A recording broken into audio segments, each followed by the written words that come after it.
अनजानी आवाज। शाम का समय था और सूरज डूब रहा था। गांव के किनारे पर स्थित पुराना हवेली अजीब सी खामोशी में डूबा हुआ था। इस हवेली को लेकर गांव में कई डरावनी कहानियां प्रचलित थी। कोई कहता कि यहाँ आत्माएं रहती हैं, तो कोई कहता कि यहाँ रात में किसी औरत की चीख सुनाई देती है। उस दिन नीरज और उसका दोस्त रोहित दोनों ने फैसला किया कि वे हवेली के अंदर जाकर देखेंगे आखिर सच्चाई क्या है। दोनों दोस्त साहसी थे और भूत प्रेत की कहानियों पर यकीन नहीं करते थे। रात का समय था। हवेली के अंदर अंधेरा छाया हुआ था। नीरज ने टॉर्च जलाकर रोशनी फैलाई और दोनों अंदर घुस गए।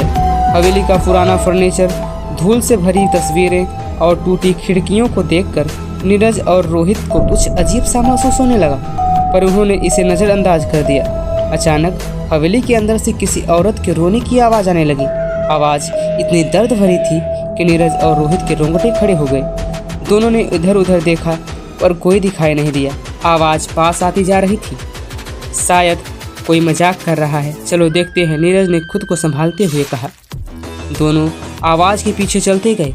हवेली के एक कोने में एक पुराना आईना रखा था जो धूल से भरा हुआ था।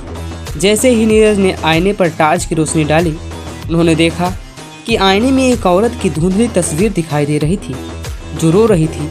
उसका चेहरा फटा फटा और आंखें लाल थी। नीरज और रोहित को समझ नहीं आया कि यह क्या हो रहा है। अचानक वह छवि आईने से निकलकर बाहर आ गई। दोनों ने चीखने की कोशिश की पर उनकी आवाज़ जैसे गले में ही अटक गई। वह औरत धीरे धीरे उनके आगे बढ़ने लगी। अचानक हवेली की सारी खिड़कियां जोर से बंद हो गई और दरवाजे खुद ब खुद लॉक हो गए। औरत ने नीरज की ओर इशारा करते हुए कहा, तुमने मुझे क्यों बुलाया?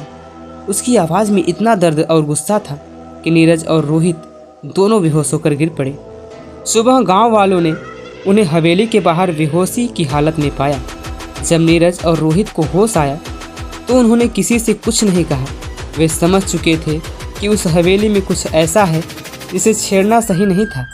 उस दिन के बाद दोनों ने कभी उस जगह का रुख नहीं किया।